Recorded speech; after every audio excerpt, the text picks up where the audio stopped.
What's going on, guys? It's your boy Huggbees, and here's what your favorite video game genre says about you. Platformers. You've got a strong sense of adventure and are often reckless, whether it's with time, money, or relationships. You try to be as likable as possible in social situations, and aren't ever one to turn down a challenge. The most common way you say hello is with a high five, and the most common way you say goodbye is with a hug. Stealth games. You always want to have a plan in mind, and are most content when you've got things under control. You don't mind working hard for what you're looking for in life, and nothing is more satisfying to you than a job well done. You wouldn't be a stranger to thinking outside the box, but the key things for you are consistency and routine. Racing games. You're the type of gamer to use a USB driving wheel no matter what you're playing, and whenever anyone tries to talk to you mid-game, you scream, "What?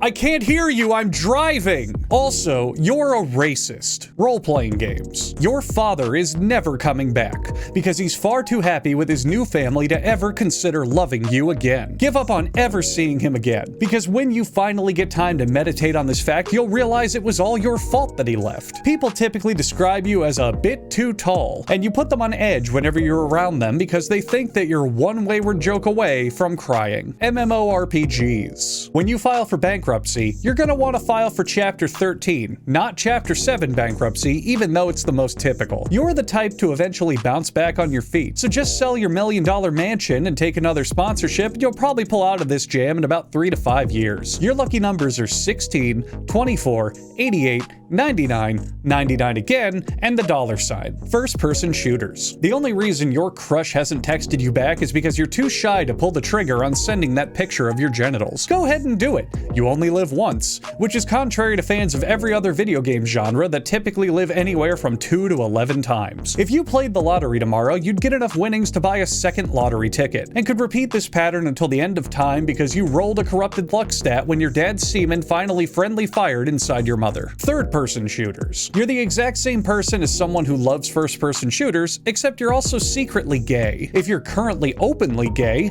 bad news, my friend, you're actually double reverse gay, which means you're straight. Don't get mad at me. I don't make the personality tests. I just recite their objectively true assessments. And besides, as a third-person shooter fan, you're far less likely to feel emotions or physical pain. So go ahead and play in traffic for a bit. That'll cheer you up. Rhythm games. Whenever someone needs a favor, you're always the first person to help them out, whether it's with work, money, sex, or otherwise. Ironically, playing all those music-based games hasn't actually made you any better at keeping rhythm, but it does make you better at multitasking, which is handy, because rhythm gamers are the most likely to juggle family life and narcotic addiction at the same time. You tend to be the life of the party, but if you ever end up in the same room as another rhythm gamer, one of you will end up murdering the other somehow through an unknowable divine fate. So try to avoid dancing in crowded spaces. Survival games. You're the type of person to laugh so hard you cough up blood, but that doesn't scare a tough survival gamer like you. No one has ever had the courage to tell you that you're wrong about anything, even when you're saying intentionally wrong things to annoy people, and you'll eventually die in water thanks to a family curse. You're the type of person to enjoy bouquets of flowers, but only because you know they'll make excellent kindling when the great fire finally comes to cleanse everything. MOBAs. MOBA players often have fortified basements or bunkers near where they live because they exist in perpetual fear that all the countries of Africa will one day band together and fully self-destruct and glass the earth in the process. Try to gain as many boyfriends and/or girlfriends as you can, because each one of them adds to your spiritual power, and they'll all be cool with it. Also, from this point on, you are now legally not allowed to consume tuna now that I've told you this message. You don't believe me? Go ahead. Try it. Fucking take that risk. I dare you.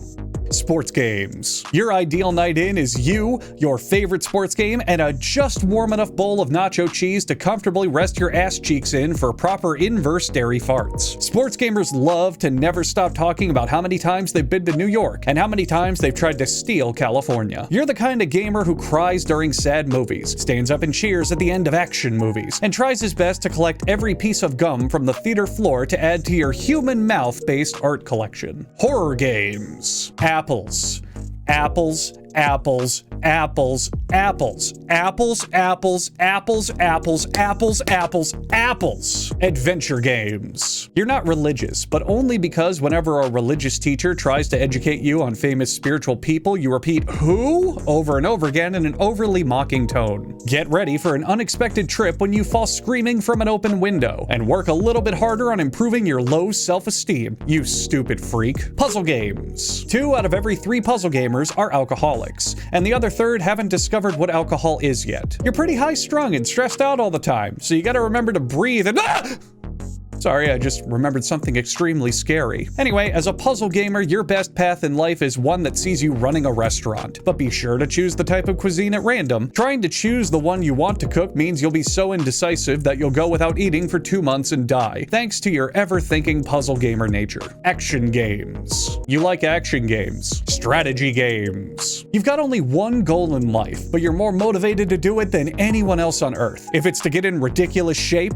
you do 1,000 push-ups every day. If it's to assault the most elderly people in one crime spree, you've already stolen a van and are heading to South Florida right now. And if it's to make the laziest video game in history, you've already gotten a job at Game Freak. Trying to maintain more than one goal in life makes you nauseous and black out, and you only wake up from sudden violent seizures. You can cure this with a fairly expensive medication, but your insurance doesn't cover it. Board games. What the fuck are you doing watching this video? You must have a terminal head injury or some deep-rooted masochism because this video is for gamers, and it's not for you. I don't have your assessment anywhere in my script. Hang on, let's see.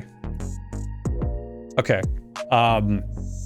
It says here, you cannot be trusted with money.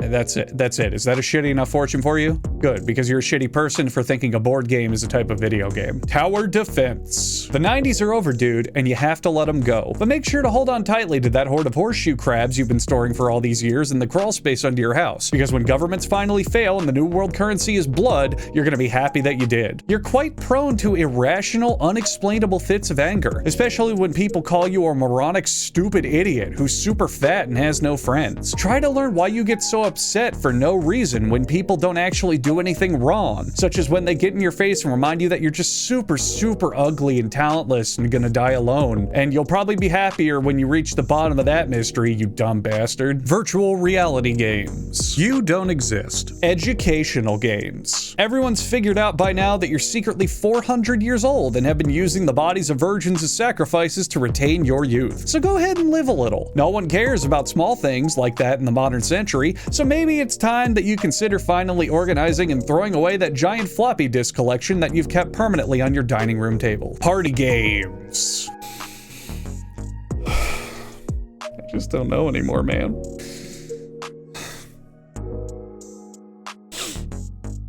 I just don't know anymore, man. And finally, simulation games. You're immensely popular, talented, handsome, and nearly perfect at everything you do. You are a king of kings and a shining example of what everyone should strive to be. Love follows your every footstep, and there's purity in your words that you could search for 1,000 years and still never hear.